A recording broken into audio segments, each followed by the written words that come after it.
नमो विघ्नेश्वर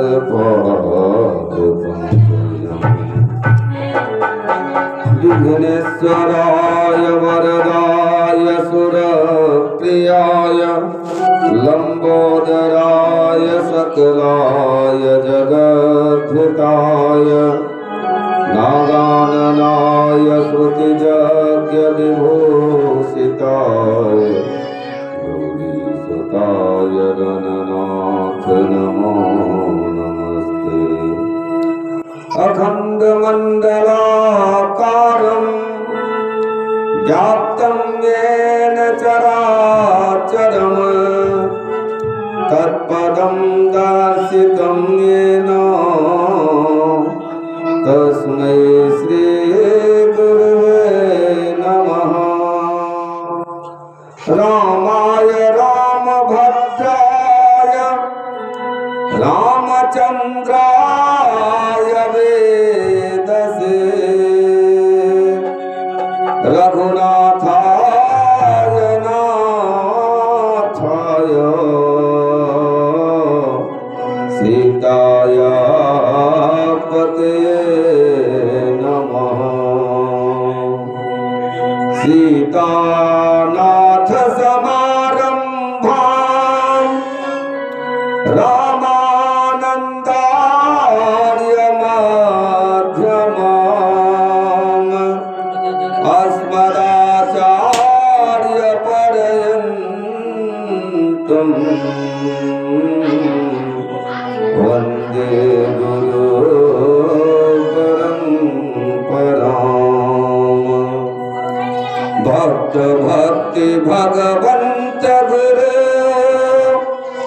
चतुर नाम वपुएक इनके पद वंदन किए नासत विघ्न अनेक। नारायणं नमस्कृत्यं नरं चैव नरोत्तमं देवीं सरस्वतीं व्यासं ततो जयमुदीरयेत्। कृष्णाय वासुदेवाय देवकी नंदनाय च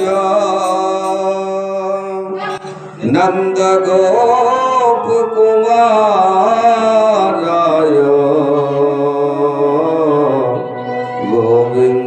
गोविन्दाय नमो नमः। कृष्णाय वासुदेवाय हरये परमात्मने प्रणतक्लेशनाशाय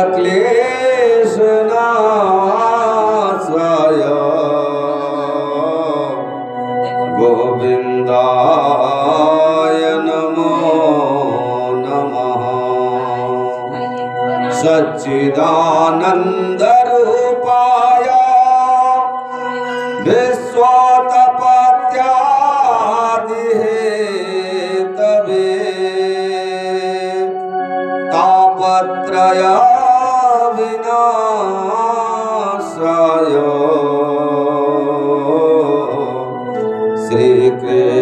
श्रीकृष्णाय वयं नमः। श्रीमद्भागवते महामुनिकृते किं वा परैरीश्वरः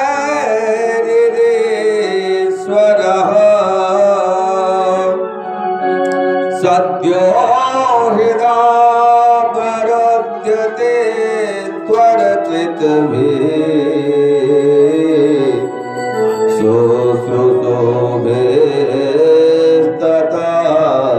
शुश्रूषोभिस्तत्क्षणात्।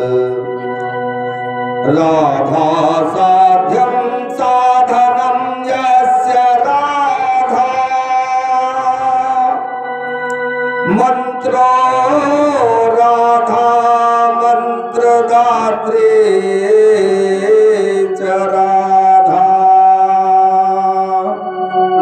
सर्वं राधा जीवनं यस्य राधा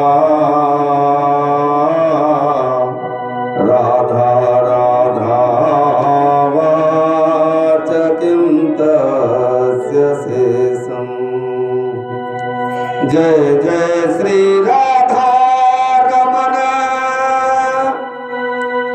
जय जय नवल किशोर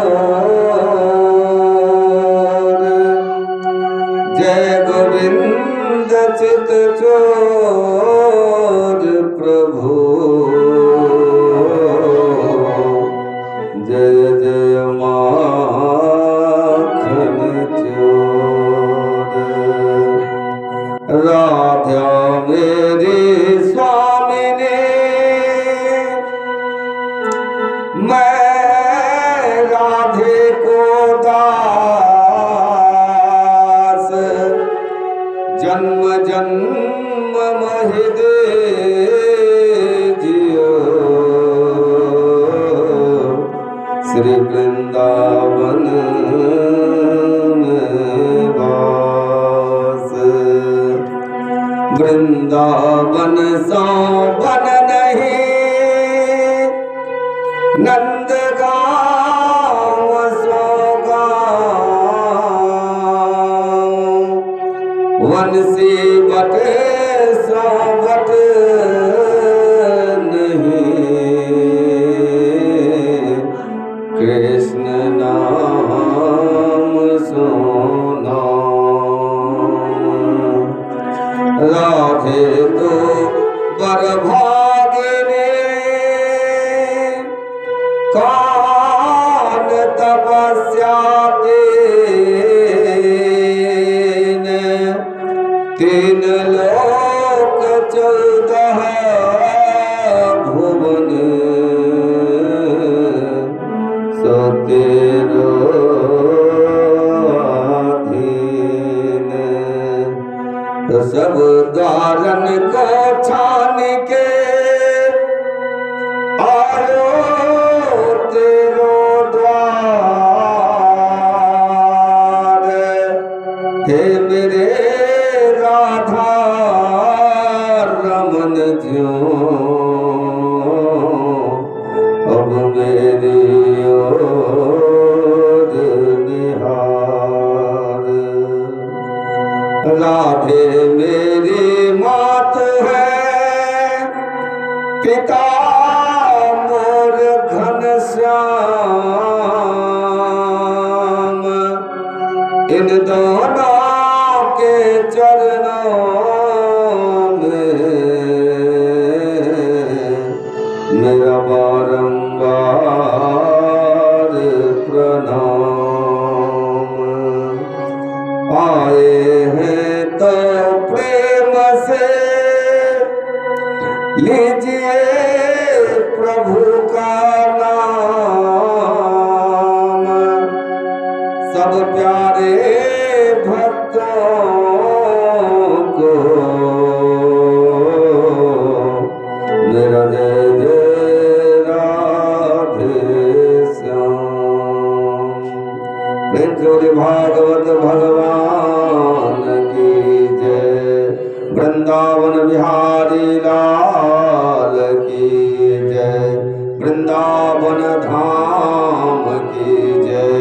किशोरी राधा रानी की जय। अनंत बलवंत हनुमान जी सरकार की जय।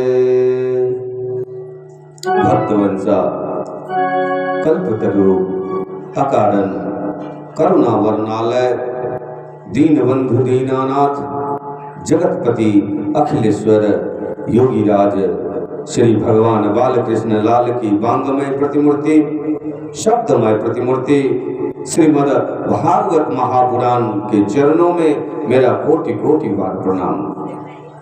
मेरे परम आराध्य श्री राधा सर्वेश्वर भगवान के चरणों में मेरा कोटि कोटि बार प्रणाम। परम पूज्य मेरे गुरुदेव महाराज पूज्य माता पिता के चरणों में मेरा कोटि कोटि बार प्रणाम। गौ माता, भारत माता, 33 कोटि देवी देवताओं के चरणों में मेरा कोटि कोटि बार प्रणाम। ग्राम देवता, स्थान देवता, वास्तु देवता, समस्त देवी देवताओं के चरणों में मेरा कोटि कोटि बार प्रणाम। श्री राम कथा, श्रीमद् भागवत कथा, श्री हरि चर्चा के परम रसिक श्रोता, ज्ञानी नाम अग्रगण्यम अनंत बलवंत हनुमान जी सरकार के चरणों में मेरा कोटि कोटि बार प्रणाम।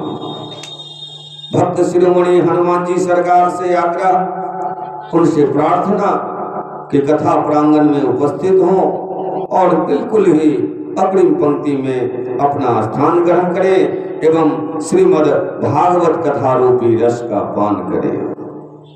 ग्राम देवता, स्थान देवता वे भी अपना अपना स्थान ग्रहण करें और हम सभी पर अपनी कृपा बरसाएं। पांडाल में श्रेष्ठ श्रोता के रूप में उपस्थित कथा के मुख्य यजमान क्या नाम है, आदित्य, श्री आदित्य जी एवं उनके समस्त पारिवारिक बंधुजन एवं जिनका चरित्र सती, सीता, सावित्री और अनुसुईया के समान है, ऐसी हमारी महान मातृशक्ति यत्र तत्र से चलकर पधारे विद्वान श्रोतागण, नन्हे नन्हे बाल वृंद, उपस्थित मंचस्थ संगीतज्ञ बंधु, विप्र बंधु, संत भगवान एवं ध्वनि यंत्र के माध्यम से जहाँ तक हमारी आवाज पहुँच रही है वहाँ तक इस कथा का श्रवण कर रहे समस्त श्रद्धालु भक्तों के हृदय में विराजित अनंत कोटि ब्रह्मांड नायक सच्चिदानंद भगवान के चरणों में मेरा कोटि कोटि बार प्रणाम। प्यारे श्रोता बंधुओं, हम सभी कथा में आगे प्रवेश करेंगे।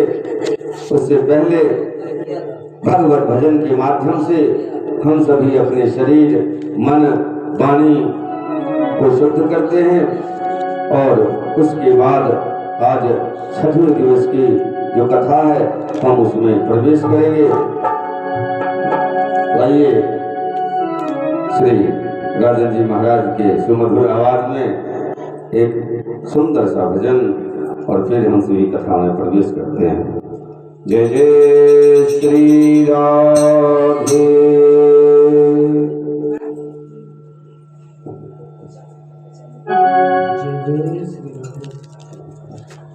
जय जय श्री राधे। बोलिए बांके बिहारी लाल की जय हो।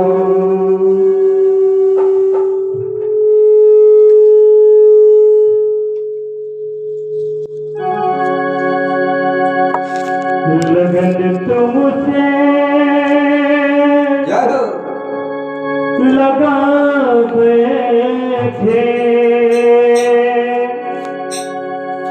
जो होगा देखा जा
श्रोता बंधु,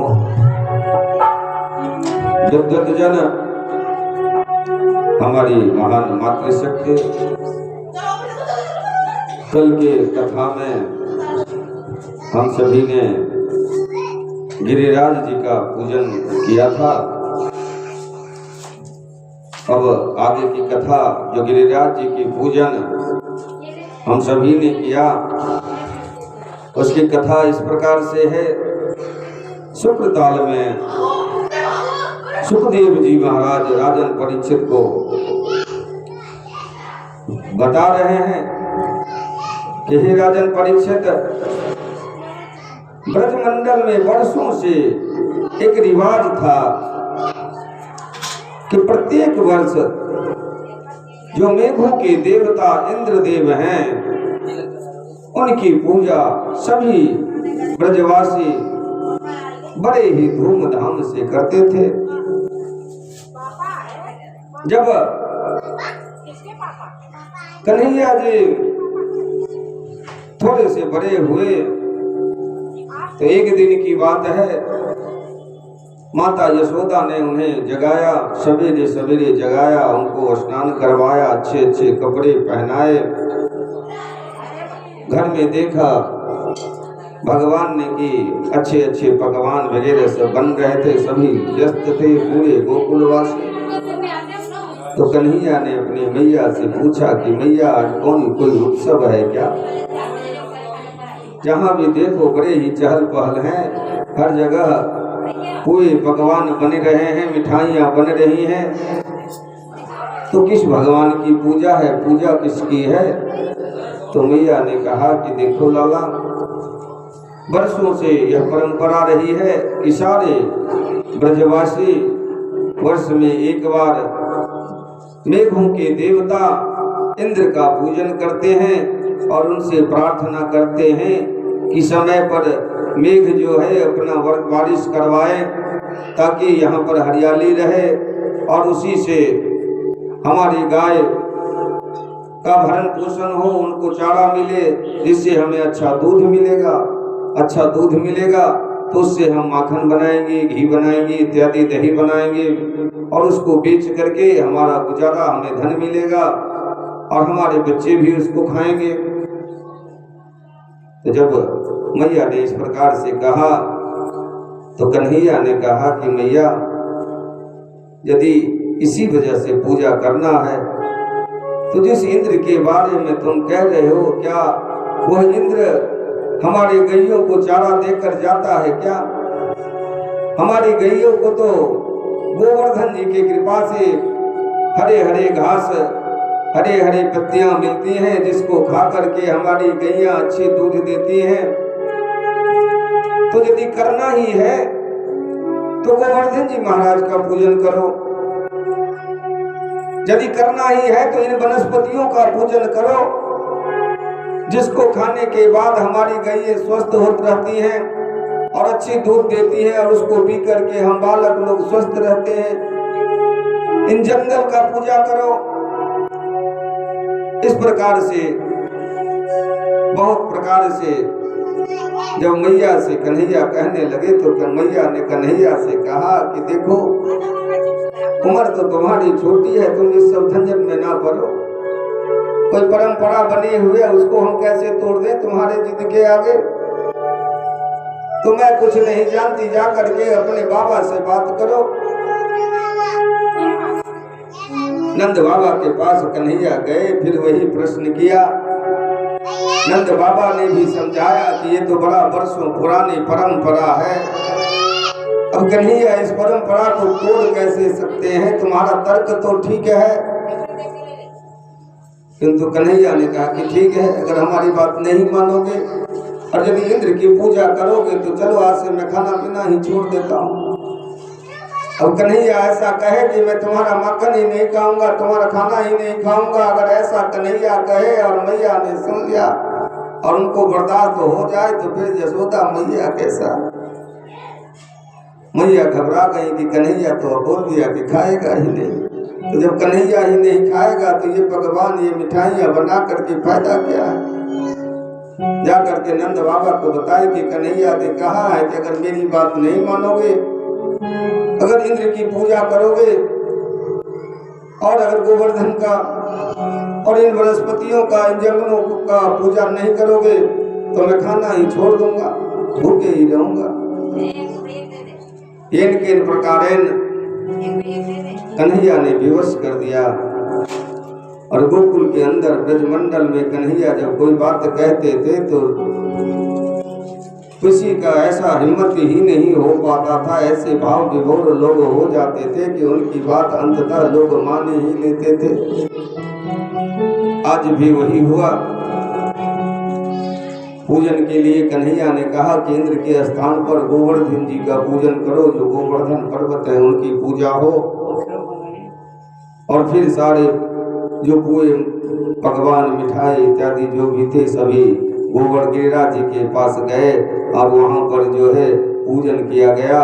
सारे जो फल फूल, मेवा, मिष्ठान, जितना भी पकवान था वह गिरिराज जी को भोग लगाया गया। ब्रज के संत कहते हैं कि कन्हैया को एक शरारत सूझी, उन्होंने रूप बदल लिया और गिरिराज बन करके सारे जो वहाँ पकवान थे, जो 56 भोग लगाए गए थे गिरिराज जी महाराज को, वो गपा गप जो है कन्हैया जी खाने लगे, सारे चट कर गए थे। तो इस प्रकार ऐसा ब्रज के जो भागवताचार्य संत लोग हैं वो कहते हैं। पूजन समाप्त तो ही सभी अपने घर आए खुशी खुशी। ब्रजवासियों के मन में डर तो था, शंका तो थी कि इंद्र की पूजा नहीं की है तो इंद्र बड़ा ही गुस्से वाले देवता हैं, तो कुछ न कुछ तो अनिष्ट करेंगे ही। और हुआ भी यही। गिरिराज जी का पूजन करा करके भगवान सभी ब्रजवासियों के साथ जब ब्रज में लौट आए तो व्यास जी लिखते हैं कि इंद्रस्तदात्मनः पूजां वेद्याय विहतां नृप गोवेभ्यः कृष्णार्थेभ्यो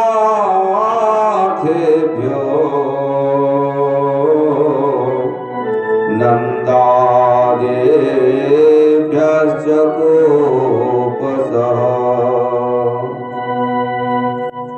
व्यास जी लिखते हैं, सुप्रताल में राजन परीक्षित को सुखदेव जी महाराज कथा सुना रहे हैं और कहते हैं कि जो इंद्र को जब यह ज्ञात हुआ कि कृष्ण कोई बालक है छोटा सा, उसके कहने पर ब्रजवासियों ने मेरी पूजा बंद कर दी है, तो इंद्र को बड़ा ही क्रोध आया।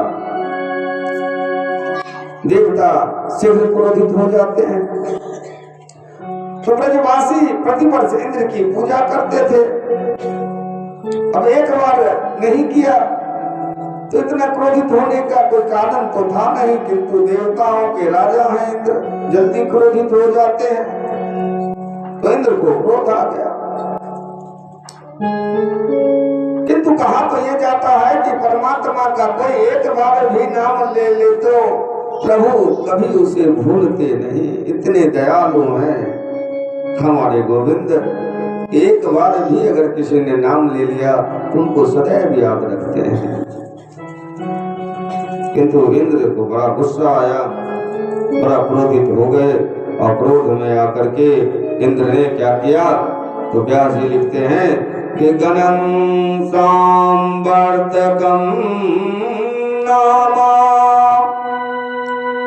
मेघानां चान्तकारिणां इंद्रः प्रचोदयात् क्रुद्धो वाक्यं चाहे समान्युतो। इंद्र ने क्या किया कि सांवर्तक नाम के गण को आदेश दिया और कहा कि तुम सभी सारे मेघ जाओ और जाकर के सारे ब्रजमंडल में इतना बारिश करो कि सारा ब्रजमंडल पीड़ित हो जाए, सारे ब्रजमंडल में हाहाकार मच जाए। तो सांवर्तक नाम का जो गण था वो बड़े ही वेग से ब्रज पर चढ़ाई कर दिया। भयंकर मूसलाधार बारिश पानी बरसाकर सारे ब्रजमंडल को पीड़ित करने लगा महाराज। मूसलाधार बारिश को देखकर सभी ब्रजवासी भयभीत हो गए। सारा ब्रजमंडल जलमग्न होने लगा। समस्त ब्रजवासी दौड़े दौड़े नंद बाबा के पास आए। कहा कि कह रहा था छोटा बालक है, मत सराहो इतना सर के, लेकिन यही है बुढ़ापे में पुत्र हुआ है तो वो जो कहे सो करो। देख लिया इंद्र का प्रकोप। सभी के साथ नंद बाबा ब्रजवासियों के साथ गोविंद के पास गए और सभी ने कहा, व्यास जी लिखते हैं कि कृष्ण कृष्ण महाभागा त्वन्नाथं गोकुलं प्रभो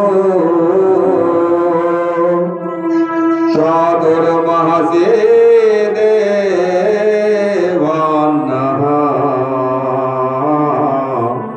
कुपिताद भक्तवत्सलः। सभी ब्रजवासियों सहित नंद बाबा कृष्ण के सामने गए, कहने लगे कि अब तुम्हारे कहने पर तो हमने इंद्र की पूजा नहीं की, गिरिराज जी की पूजा तो करवा दी, और देख लो उसका परिणाम इंद्र कुपित हो गए हैं। तो जब इंद्र को छोड़ करके गोवर्धन गिरिराज जी का पूजन करवाए हो तो अब उसको ठीक भी तुम ही करो। अब है तुम्हारे पास कोई उपाय, क्योंकि अब तो तुम्हारे अतिरिक्त और कोई हमारा रक्षण करने वाला तो हमें दिख ही नहीं रहा है, इसलिए अब इंद्र के क्रोध से हमारा रक्षण करो। भगवान ने सोचा, विचार किया। व्यास जी लिखते हैं कि तस्मान्मक्षरमंगुष्ठं मन्नाथं मदपरिग्रहं गोपाये स्वात्मयोगेन सोऽयं मे व्रतया भगवान ने विचार किया कि यह सारा ब्रज मेरे ही आश्रित है और सारे ब्रजवासियों ने मुझे ही अपना स्वामी अपना नाथ माना है, क्योंकि सारे ब्रजवासियों का केवल एक मैं ही रक्षक हूँ, अतः मैं आत्मयोग से ब्रजवासियों की रक्षा अवश्य करूंगा। हम संसार से आशा रखते हैं कि दुख की घड़ी में ये हमारे काम आएंगे, किंतु जो भगवान के सेवक होते हैं वह संसार से नहीं किंतु भगवान से ही मांगते हैं। कुछ मांगना ही है तो अपने प्रिय प्रथम भगवान गोविंद से ही मांगना चाहिए, उन्हीं का आश्रय लेना चाहिए। तो जो गोविंद को अपना नाथ मान लेते हैं, अपना स्वामी मान लेते हैं, अन्य किसी का शरण ग्रहण नहीं करते, दुख सुख सब में अपने प्रभु को ही अपना सारा सुख दुख सुनाते हैं, भगवान उनकी रक्षा हर परिस्थिति में अवश्य ही करते हैं। व्यास जी ने लिखा कि त्युक्त्वे केन हस्तेन कृत्वा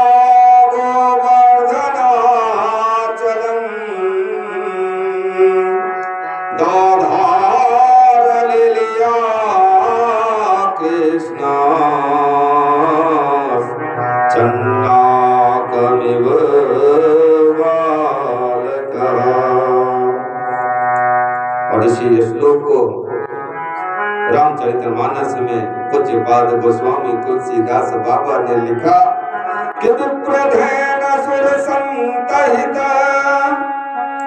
लिंग मनुज अवतार निज इच्छा निर्मित तनु माया गुण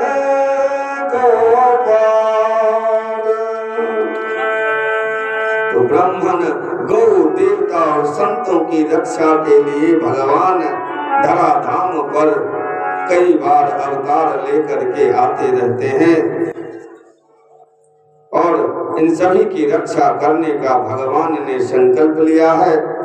और अपने व्रत को याद करके भगवान श्री कृष्ण ने सभी ब्रजवासियों को उसमें देखते देखते भगवान ने जैसे सभी ब्रजवासियों को कहा कि देखो आप सभी ऐसा करिए कि आप सभी गिरिराज जी के पास चलिए, सभी ब्रजवासी गोकुल वाले इकट्ठा हो जाओ। और सभी ने अपने जितने भी गाय थे जो भी सामान ला पाए सामान के सहित गाय बछड़े सहित अपने बच्चे सभी बुजुर्ग बच्चे बड़े जितने भी थे नर नारी जितने भी थे सभी गिरिराज जी के सामने खड़े हो गए। और देखते ही देखते छोटे बालक ने बरसाती छत्ते जो मशरूम का छत्ता होता है बरसाती छत्ता को जैसे उखाड़ कर हाथ में ले लेता है एक छोटा बालक, वैसे ही गोवर्धन को उखाड़ कर भगवान ने बाएं हाथ के कनिष्ठ अंगुली के नख पर उसको धारण कर लिया। गोवर्धन गिरधारी भगवान की जय। अब भगवान ने अपने बाएं हाथ के कनिष्ठ अंगुली के नख पर समस्त गोवर्धन को धारण करके उठा लिया और सभी ब्रजवासी अपने सभी बच्चों सहित अपने गाय बछड़ों सहित उसके अंदर जाकर के बैठ गए, खड़े हो गए। सारा ब्रजमंडल उसमें समा गया, सभी आराम से वहां पर बारिश हो रही है। भगवान अपने बाएं हाथ के छोटी उंगली के नाखून पर गिरिराज जी को धारण किए हुए हैं। तो संत लोग लिखते हैं, कहते हैं कि नख पर गिरवर लीनो धार कन्हैया मेरो पार, नख पर गिरवर लीनो धार कन्हैया मेरो पार, कन्हैया मेरो पार जी कन्हैया मेरो पार, कन्हैया मेरो पार कन्हैया मेरो पार कन्हैया मेरो पार कन्हैया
कन्हैया मोरना जावे भैया मेरे लाल के नरमुख कन्हैया मोरना जावे भैया मेरे लाल के नरमुख कन्हैया मोरना जावे भैया मेरे लाल के नरमुख कन्हैया मोरना जावे भैया गिरधर भार अपार कन्हैया मेरो भार गिरधर भार कन्हैया मेरो भार कन्हैया मेरो भार जी कन्हैया मेरो भार कन्हैया मेरो भार कन्हैया मेरो भार नंद पर गिरधर लीनो धार कन्हैया मेरो भार नंद पर गिरधर लीनो धार कन्हैया मेरो भार नंद गिरधर लीनो धार कन्हैया मेरो भार नंद पर गिरधर लीनो धार कन्हैया मेरो भार।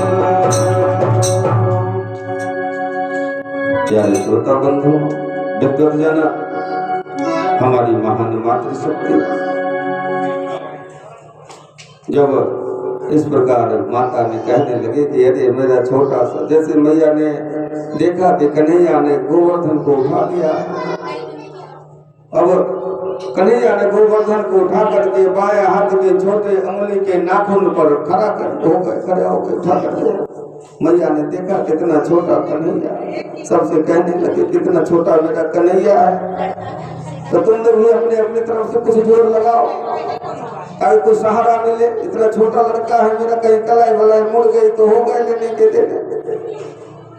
तो ये कह रही है माता, वहां जितने भी गोप बाल जितने थे सबसे कह रहे हैं। तो व्यास जी लिखते हैं कि अथाह भगवान गोपाना हेम बतात ब्रजोगसः यथोपदेशं दिशता गिरि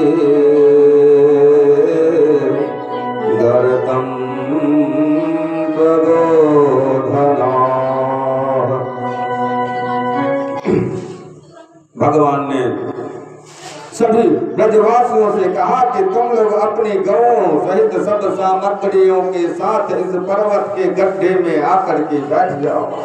और सभी ब्रजवासी अपनी अपनी गौएं अपने जितने भी सामग्री लेकर के आप आए थे सभी को आकर के, और उस गोवर्धन जी को जब भगवान ने अपने नाखून पे धारण किया तो उसमें जो गड्ढा बना था उस गड्ढे में आकर के सारा ब्रजवासी बैठ गए।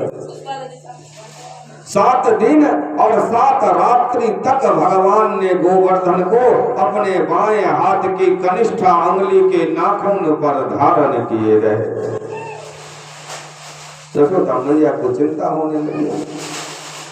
अब 1 दिन तक तो ठीक था, अब गिरिराज को उठाते उठाते लाला की कलैया कहीं मुड़ न जाए, लाला के हाथ न कहीं दुखने लग जाए।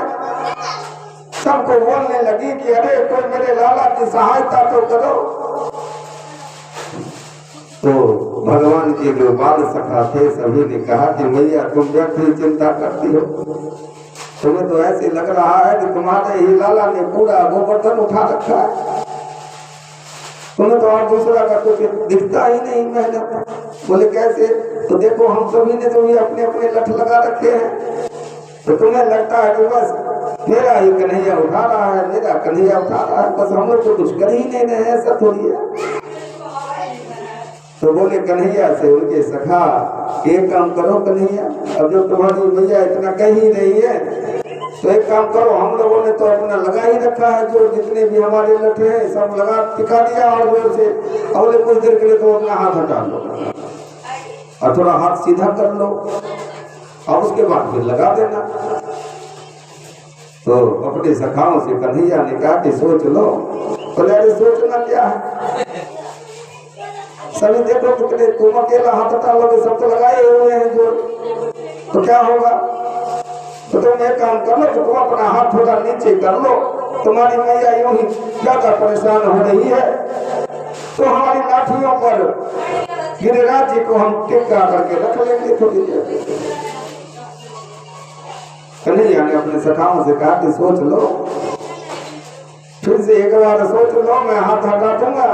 बोले अरे हटा दो, कुछ नहीं होता।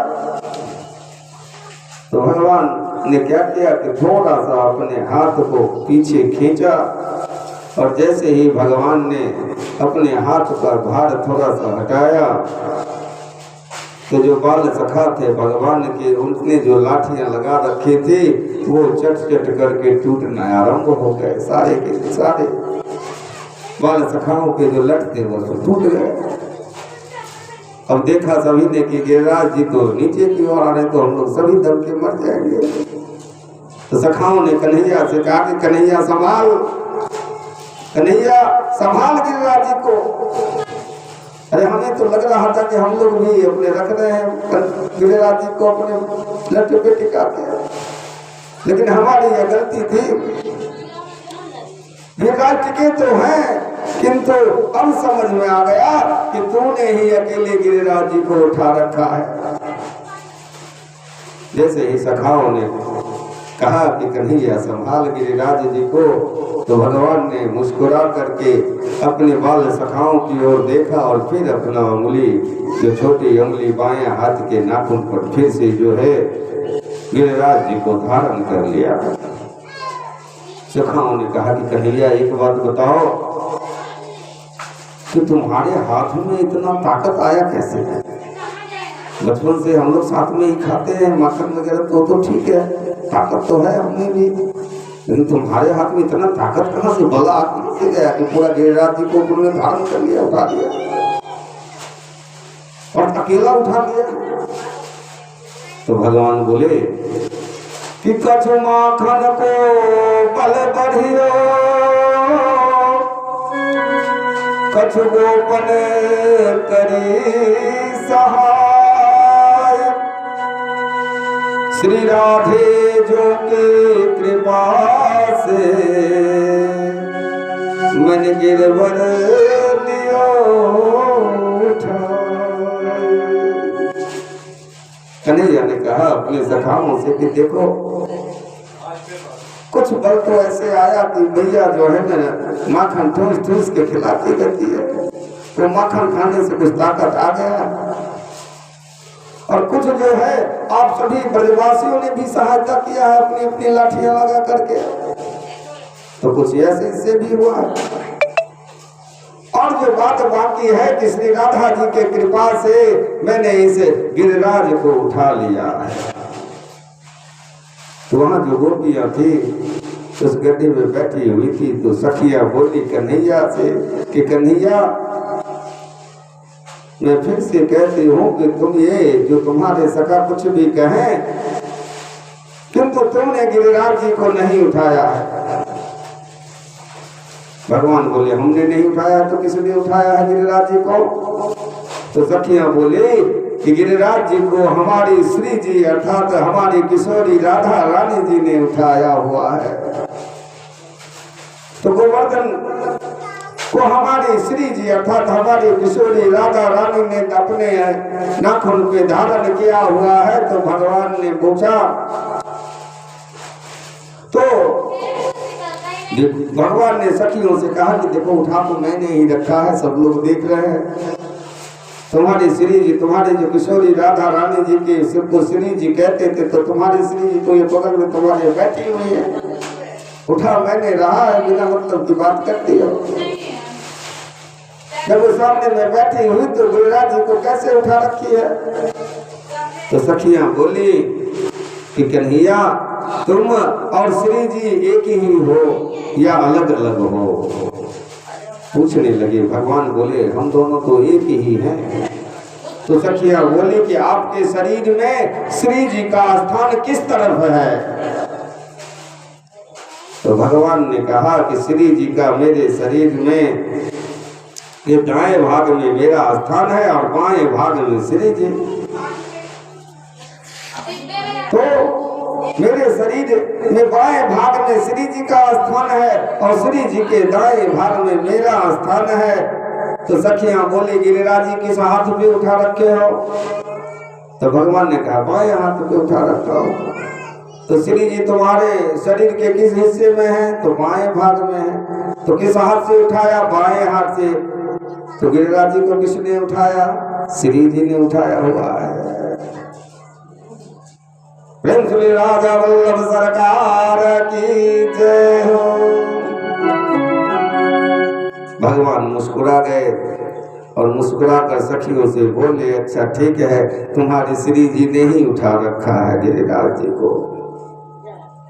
अब 7 दिन और 7 रात्रि तक इंद्र ने वर्षा की पूरे ब्रजमंडल में जलमग्न हो गया और भगवान 7 वर्ष के भगवान 7 दिन 7 रात्रि तक गोवर्धन पर्वत को उठाए रखे। भगवान ने जब गिरिराज जी को अपने नाखून पे धारण किया था तो उस समय भगवान की आयु 7 वर्ष थी केवल। तो भगवान के आदेश से सुदर्शन चक्र पर्वत के ऊपर जाकर वर्षा की गति को नियंत्रण करने लगे और सुदर्शन और शेषनाग जी मेघ बनाकर जल को पर्वत की ओर आने से रोकते रहे। जब इंद्र ने देखा कि ब्रजवासियों पर वर्षा का तो कोई असर ही नहीं हो रहा, तब वह भगवान की योग माया के प्रभाव को देखकर इंद्र देवता बड़ा ही आश्चर्यचकित रह गए और उन्होंने मेघों को वर्षा करने से रोक दिया, कहा कि अब छोड़ो, कुछ होने वाला नहीं है। और जब वर्षा बंद हो गई तब भगवान की आज्ञा से सभी ब्रजवासी उस गड्ढे से बाहर निकल आए। व्यास जी लिखते हैं कि भगवान पित्तं शैलं स्थाने पर्वत प्रभु पश्यतां सर्वभूतानां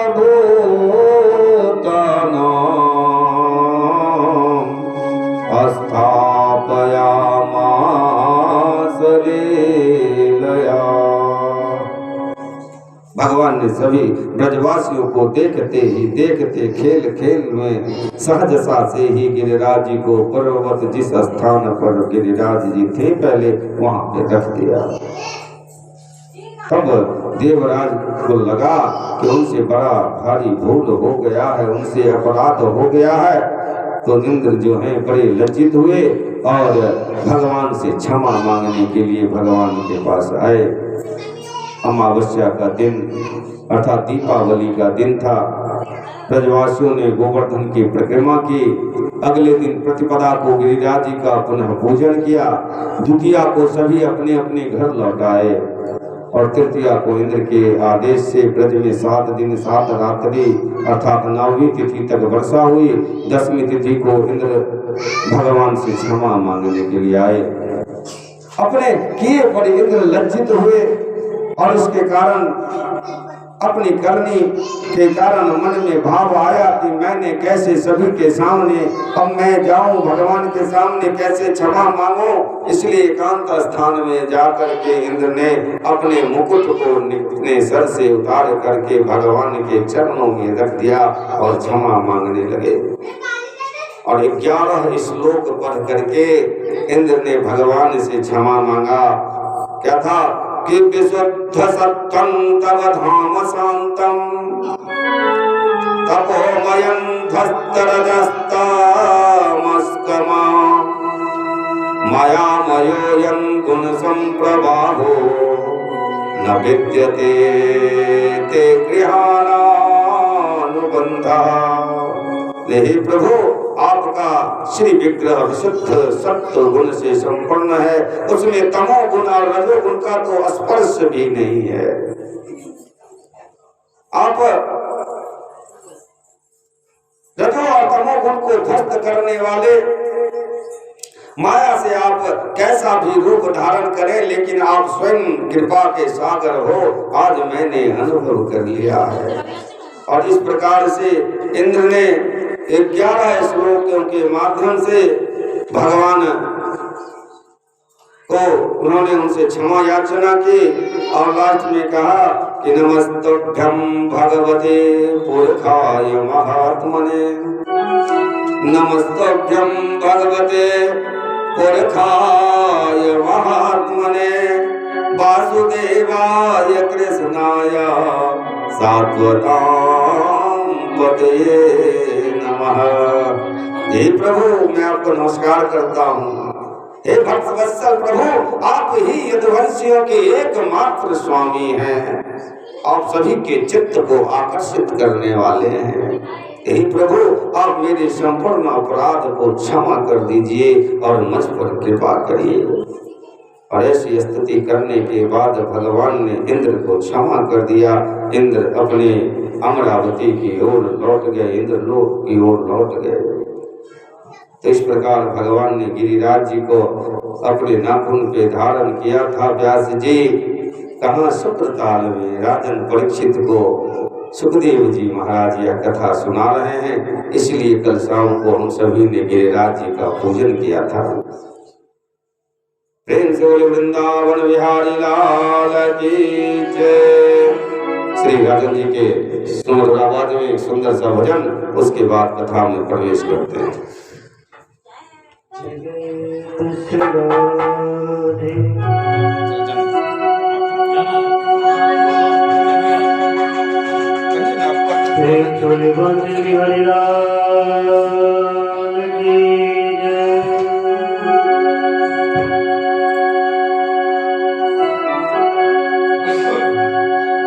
तेल चमेली चंदन साबुन। देखिए हकीकत है इस भजन में कुछ भी कर लीजिए, यहाँ कुछ भी परमानेंट नहीं है, कुछ भी हमारा नहीं है, सब इसका है, इसी का ही रहेगा। तेल चमेली चंदन साबुन चाहे लगा लो सेंट, जगत में कोई न परमाने, जगत में कोई न परमाने।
जगत हरे सोरे भैया, जगत हरे सोरे प्यारे, जगत हरे सोरे। अंत समय में उखड़ जाएंगे, अंत समय में उखड़ जाएंगे तेरे जन्मों में, जगत में कोई न परमाने।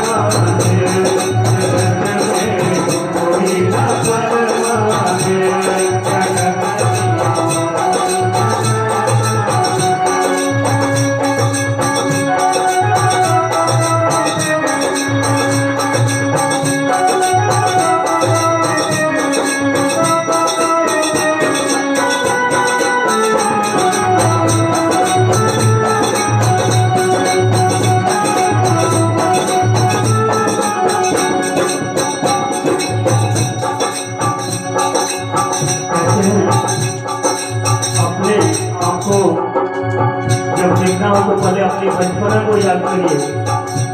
आदमी सबसे पहले बाल अवस्था में आता है, फिर यौन अवस्था में बड़ा होता है, फिर बूढ़ा होकर के प्रभु के चरणों में अपने आप को समर्पित करके यहाँ से आता है, वहीं पे चला जाता है। यौन, ये जवानी पैसा धन दौलत कभी भी परमानेंट नहीं होती है। हरिद्वार चाहे काशी मथुरा घूमो दिल्ली गए प्यारे, घूमो दिल्ली गए प्यारे, घूमो दिल्ली गए। मन मेरा गुरु का राखो,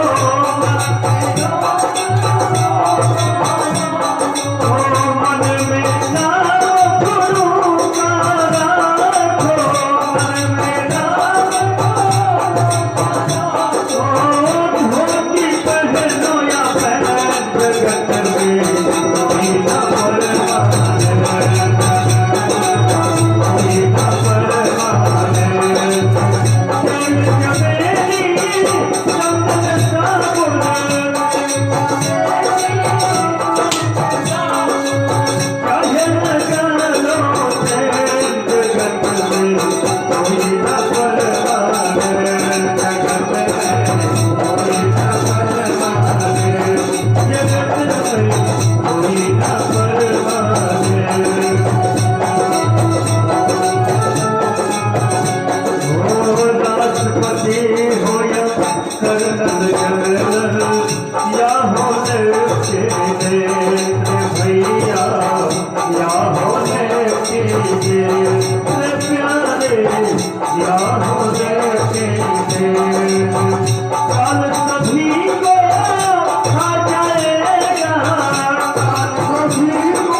कर लो, यही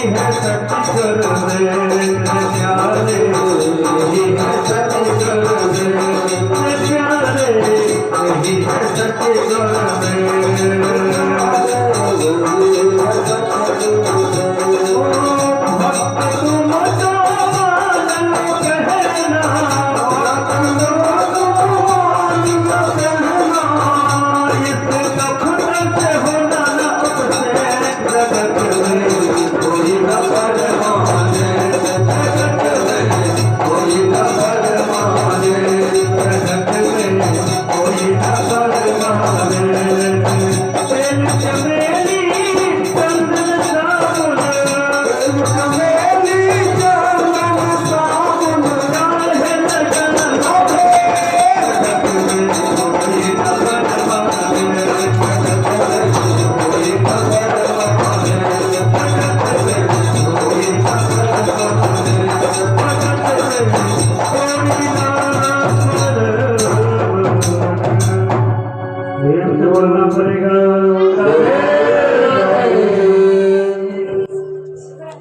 प्यारे श्रोता बंधुओं, विद्वत जन,